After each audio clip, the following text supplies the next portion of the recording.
This is Hendrix, an expat teacher in an American school in Guatemala.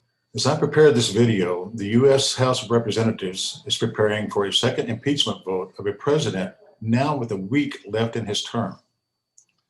I remain as never Trump as ever, but I also push for intellectual honesty as much as ever. I am as outraged as anyone as I literally shed tears as I watched the events of January 6th. But I am equally outraged by the also mindless reactions that have unfolded since that sad moment. However, I am deeply more saddened and frightened of a viral outbreak far more dangerous than anything coronavirus can do. An insipid outbreak of a pandemic of McCarthyism. The impeachment vote is only scratching the surface. The wave of McCarthy-like blacklists and personal attacks on millions of individuals by the Democrats and allies is much more of a threat to our republic than anything real or imagined that President Trump and his allies could ever do. To be sure, everyone agrees that those clearly involved in the violence of January 6th should be prosecuted to the fullest extent of the law.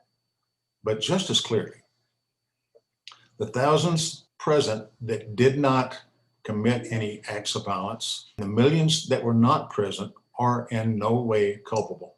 Intellectual honesty and integrity demands the same standards that rightfully apply to this case also are the same standards to apply to multiple cases of continuing acts of violence consuming our cities from the summer until now. Anger, sorrow, and due process of law are fully justified. Vigilante McCarthyism is not.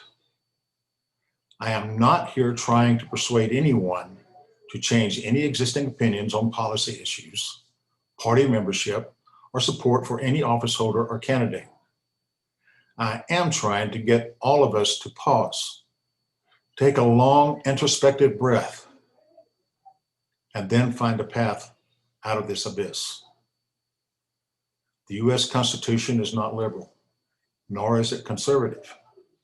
It is our framework, it is our foundation, and it does not enforce itself.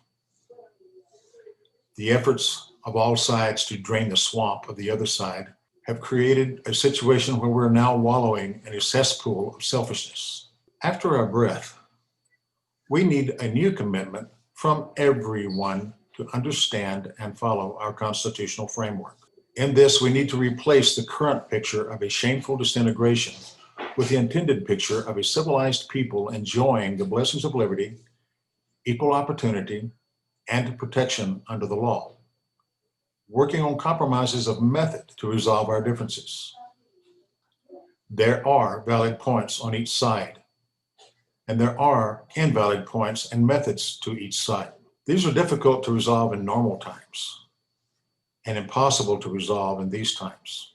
Independents must recognize this. Third parties must recognize this.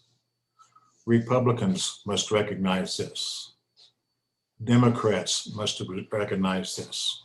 If the process does not begin immediately, then the president-elect essentially becomes Joe McCarthy Biden, and matters will only get worse. God save the Republic. Thank you.